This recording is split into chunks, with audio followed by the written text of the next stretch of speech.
একাধিক bank account থাকলে বড় জরিমানা করা হবে। আরবিআই নাকি এমন নির্দেশিকা জারি করেছে। এ নিয়ে পিআইবিও বড় ধরনের বিবৃতি দিয়েছে। সম্প্রতি একটি দাবি সোশ্যাল মিডিয়ায় ভাইরাল হয়েছে যে ভারতীয় রিজার্ভ ব্যাংক অর্থাৎ আরবিআই একাধিক ব্যাংক অ্যাকাউন্ট বজায় রাখার জন্য জরিমানা আরোপের জন্য একটি নতুন নির্দেশিকা জারি করেছে। সোশ্যাল মিডিয়ায় ভাইরাল হওয়া ওই পোস্টে বলা হয়েছে যে আরবিআই একাধিক ব্যাংক অ্যাকাউন্টে কঠোর নজরদারি এবং জরিমানা করার নিয়ম কার্যকর করেছে। দাবিটি প্রেস ইনফরমেশন ব্যুরো অর্থাৎ পিআইবি এর এক্স হ্যান্ডেলে জাল ঘোষণা করা হয়েছে। পিআইবি জানিয়েছে আরবিআই এমন কোনো নির্দেশিকা জারি করেনি যেখানে দুটি ব্যাংক অ্যাকাউন্ট বজায় রাখার জন্য জরিমানা আরোপের বিধান রয়েছে। পিআইবি জনগণকে এই ধরনের ভুয়ো খবর থেকে সাবধান থাকতে এবং শুধুমাত্র সরকারি সূত্র থেকে তথ্য নেওয়ার পরামর্শ দিয়েছে। বিভিন্ন দাবিতে বিক্ষোভ প্রদর্শন করলেন পালরবন চা বাগান সহ সেখানের 5টি ডিভিশনের শ্রমিকরা। শুক্রবার প্রাক্তন বিধায়ক তথা চা শ্রমিক ইউনিয়নের নেতা রাজদীপ গোয়ালার উপস্থিতিতে কাছাড়ের জেলায়ুক্ত কার্যালয়ের সামনে জমায়েত হয়ে বিক্ষোভ প্রদর্শন করেন। এরপর জেলায়ুক্ত মৃদুল যাদবের হাতে একটি স্মারকপত্র তুলে দেওয়া হয়। বরাক চা শ্রমিক ইউনিয়ন এবং বরাক চা যুব কল্যাণ সমিতির উদ্যোগে পালরবন চা বাগান সহ বাগানের অধীন নারায়ণপুর, আলিপুর, ডলুগ্রাম ও স্কটপুরের সকল শ্রমিকরা তাদের বিভিন্ন সমস্যা ও দাবি নিয়ে তীব্র প্রতিবাদ সাব্যস্ত করেন।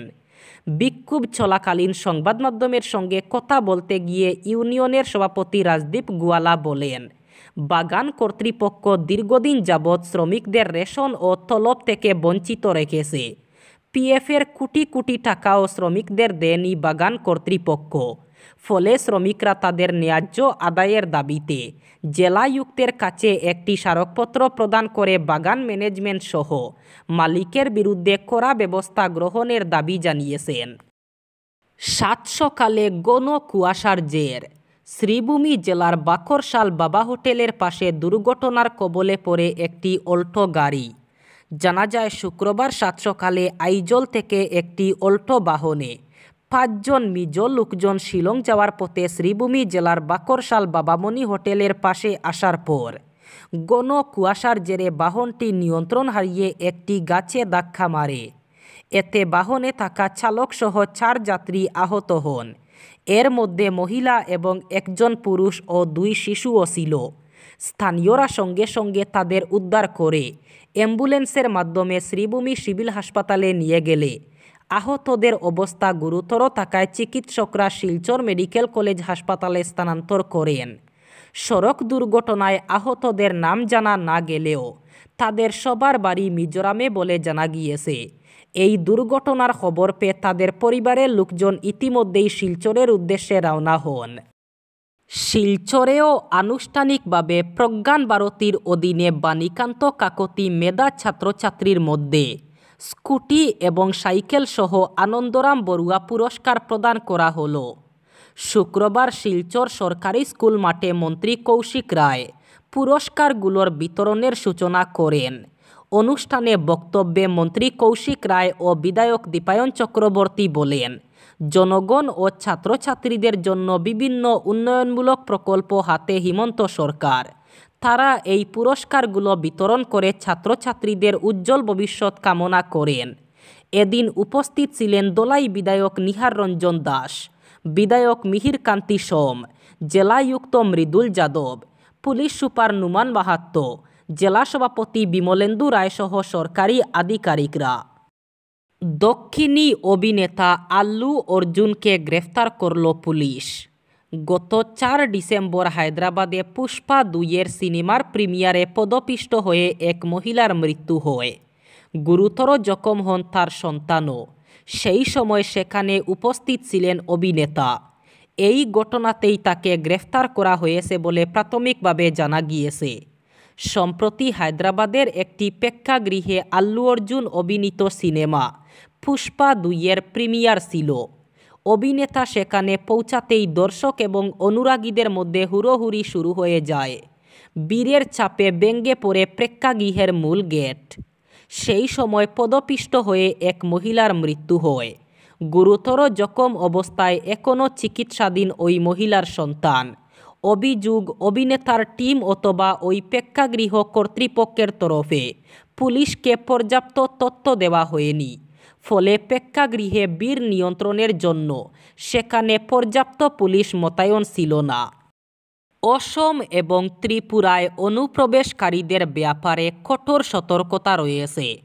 তবে বাংলাদেশ সীমান্ত লাগোয়া পশ্চিমবঙ্গের মতো বড় রাজ্যে অনুপ্রবেশ সমস্যা সম্পর্কে গয়ঙ্গচ্ছ মনোভাব এখনও জাঁকিয়ে বসে আছে। এই আবহের প্রেক্ষাপটে সমগ্র দেশেই অসমের দাচে এনআরসি চালু করার পক্ষে জোরালো সওয়াল করলেন মুখ্যমন্ত্রী ডক্টর হিমন্ত বিশ্ব শর্মা। অসমের নজিরকে সামনে রেখে ভুবনেশ্বরে হিমন্ত বলেছেন, কারা ভারতের প্রকৃত নাগরিক আর কারা অবৈধ বহিরাগত তা জানার জন্য পুরো দেশে এনআরসি করানো উচিত। প্রতিদিন সকালে স্নান করে খেয়ে দিয়ে পুলিশের ইউনিফর্ম পরে বেরোতেন, তারপর ঘুরতেন রাস্তার মোড়ে মোড়ে। কেউ ট্রাফিক আইন ভাঙলেই ধরতেন, আদায় করতেন মুঠা টাকা জরিমানা। এভাবেই চলে 1 মাস। লক্ষাধিক টাকা রোজগারও হয় ওই ব্যক্তির। অবশেষে ধরা পড়লেন পুলিশের জালে। লোকে সব্রমের চোখে দেখে, বয় ভক্তি করে, এটাকেই কাজে লাগায় জালিয়াতরা। তুলা আদায় প্রতারণা কিছুই বাদ যায় না। সাধারণ মানুষও অসহায়, বয়ে কিছু বলতে পারেন না। তারপর যখন আসল ঘটনা জানতে পারেন তখন কপাল চাপড়ান। ঘটনাটি উত্তরপ্রদেশের উন্নাওর। জানা গিয়েছে ওই ব্যক্তি প্রতিদিন পুলিশের পোশাক পরে রাস্তায় ঘুরতেন, নজর রাখতেন সবার উপর, দেখতেন কে ট্রাফিক আইন ভাঙছে। এমন কাউকে পেলেই মুঠা টাকা আদায় করতেন, বয়ে টাকাও দিয়ে দিতেন চালকরা। কে আর আইনি ঝামেলায় জড়াতে চায়। 1 মাস এভাবেই কাটে। অবশেষে পুলিশের হাতে ধরা পড়ে ওই ভুয়ো ট্রাফিক পুলিশ। শ্রীভূমি পুরসভার জল পান করে বহু মানুষ ডায়রিয়া, জন্ডিস সহ বিভিন্ন পেটের রোগে আক্রান্ত হচ্ছেন। প্রতিদিন সকালে গুলা কর্দমাক্ত পানীয় জল সরবরাহ করা হচ্ছে, যা পান করার পক্ষে অনুপযোগী। শ্রীভূমি শহরের স্থানে স্থানে জলের পাইপ ফেটে বিষাক্ত দূষিত জল পুরসভার সরবরাহ করা জলের সঙ্গে মিশ্রিত হচ্ছে। এই বিষাক্ত জল পান করে মানুষ বিভিন্ন জটিল রোগে আক্রান্ত হচ্ছেন। এদিকে পুরসভা নাগরিকদের কাছ থেকে মাসে মাসে 50 টাকা করে জল কর বাবদ নিচ্ছে। কিন্তু পুরসভা যে পানীয় জল সরবরাহ করছে তা পানের উপযোগী নয়। পুরসভার পানীয় জলে ব্লিচিং পাউডার, ফিটকিরি মেশানো হয় না বলে অভিযোগ করেন লক্ষ্মীবাজার রোডের পুর নাগরিকরা।